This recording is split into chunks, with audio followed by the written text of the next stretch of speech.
Welcome to the Bite Size Fitness Show, where we talk all things fitness, nutrition, and habits, and break them down into smaller, more digestible, bite-sized pieces of content for you to enjoy. My name is Sean Bikert, and I am your host, and in today's episode, I'm going to be giving you my 5 most overrated exercises. So I already gave you my 5 underrated exercises. Now we're going to up the stakes a little bit, and in order for something to be overrated, that means it must be rated highly. So these are some big name exercises, and it doesn't mean that I hate them or that I don't like them at all. In fact, I do most of these movements. It's just sometimes for the average person, I think they can be used inappropriately, maybe not within the right context. So I'm going to explain why I think they're overrated and what I would do instead for some people. Okay, so number 5, we have the bicep curl. Now I know this is blasphemy for the gym bros out there, but for that reason, if you go to a gym, a big box gym, you're going to see a lot of guys, and let's be honest, men tend to want bigger arms. And for whatever reason, we associate bigger arms with like bicep curls. So you see a lot of guys at the gym doing bicep curls, usually smaller guys that are trying to build muscle. And there's nothing wrong with doing that. The bicep curl is a great exercise, but it's more of an accessory exercise. So if you're trying to build muscle and you want bigger arms, the best way to do that is actually by doing compound movements. So it's by doing exercises like chin-ups, which would be a great alternative, pull-ups, any sort of row variation. These are compound movements, meaning they work multi-joint and several muscles. So you're accomplishing a lot at once. So not only are you working your biceps, but you're also working your back, your shoulders, a lot of other muscles as well. And that's what's gonna help you build that foundation. Biceps should be built on top of a foundation, not before a foundation. So bicep curls are what we call an isolation movement. That means you're only working one joint and usually very few muscles. These are exercises that can be done at the end of the workout, like I said, as an accessory, or can be weighted until you've built that quote unquote foundation. So it's something that you earn. But in general, you want to try to focus on building those bigger muscles in your body first, your back, your shoulders, your chest, before you start working on those smaller ones. And if you're going to work on the smaller ones, that's totally fine. An exercise like a bicep curl should be done at the end of your workout, not as the primary exercise because you want to get bigger arms, because it's just not going to be it's not going to be efficient. You're going to be disappointed with the lack of biceps that you grow, and the amount of movement that you're doing, it's just a matter of time before you hurt your elbow. Okay, so bicep curls for that reason. Not that I dislike them, I do them all the time. Number 5 on the list. So if you want to build bigger arms, do it with other exercises as bicep curls as more of like an accessory. Number 4, not an exercise, but a type of exercise, and that's running. Now, if you know me, you know I run 2 or 3 times per week. So I'm not being hypocritical here. I think running can be great, but I think people use running the wrong way. One of my favorite quotes is, "Don't run to get fit so you can run." The problem is most people, if you've been sedentary for years, if you're not exercising, you're not eating well, you want to lose fat, the first thing that comes to your mind is, I'm going to start running. And the issue with that is if you don't have a baseline level of fitness, exercise has a very high repetitive strain, meaning you're doing the same movement over and over and over again. And if you don't have the muscles, tendons, and ligaments to support that, you're going to get injured. So that's problem number 1.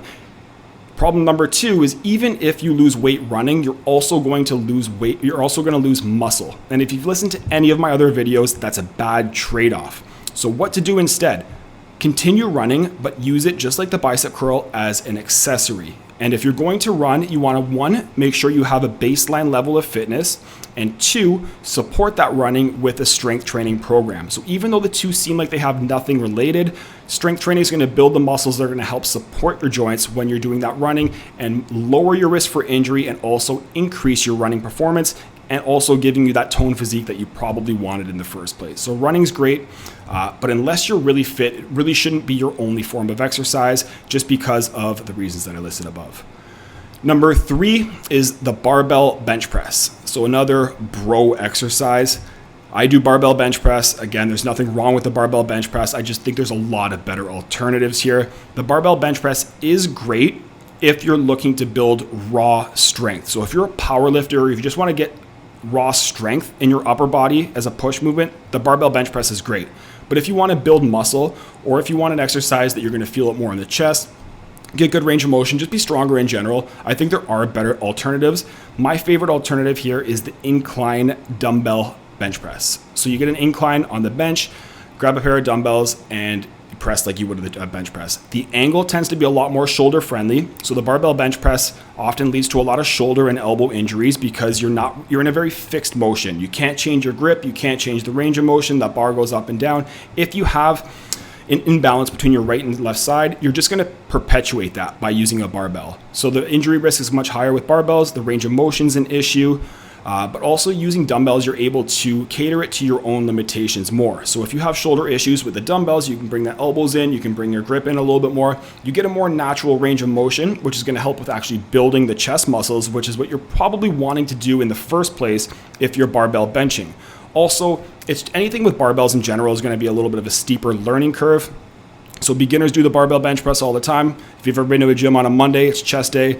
The bench presses are like lined up, waiting for young guys to line up on them. So I get it. For some reason it's associated with raw strength and just like masculinity. It's a great exercise, but guys, there's better alternatives. There's safer alternatives, and there's better alternatives if you want to build muscle. Okay, so barbell bench press, fun exercise. I get it. I like it too, but I don't think it's the most efficient chest exercise by far. Number 2 is anything with like a glute band exercise. And this is mainly because of the messaging that I see from a lot of quote unquote fitfluencers selling their products. Usually they have an incredible physique, they have like big glutes, and they're saying this is how I did it. And frankly, it's BS. Glutes, you're gonna build one of two ways. One is you have great genetics. The glutes are a very genetically predetermined muscle group. And 2, you're gonna build from strength training. So if you're going to use the glute band to do some of these exercises, they can be beneficial as like a warm-up or as a finisher. Because what we really like about these glute bands when people are doing them is they get that pump. You can feel it. And there's just this visceral feeling, and we automatically associate, oh, if I'm feeling that pump, it must be growing. And although it's not nothing, it's really not enough to make a significant difference. Instead, if your goal is to build glutes, you want to focus on strength training. Focus on some of these exercises instead.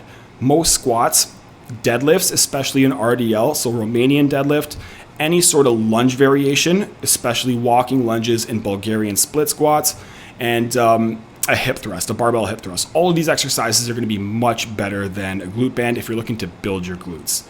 Okay, so the number 1 most overrated exercise is the barbell squat. I've heard this being called the king of exercises, and I just disagree. I disagree because I think, 1, there is a very steep learning curve. I think the potential for getting hurt is very high because there's a lot of technicalities in it that make it really difficult to do for the average person. So if you were to look at the average person doing a barbell squat, it's going to look ugly. And for some reason, all these fitness trainers are out there telling people that you need to squat.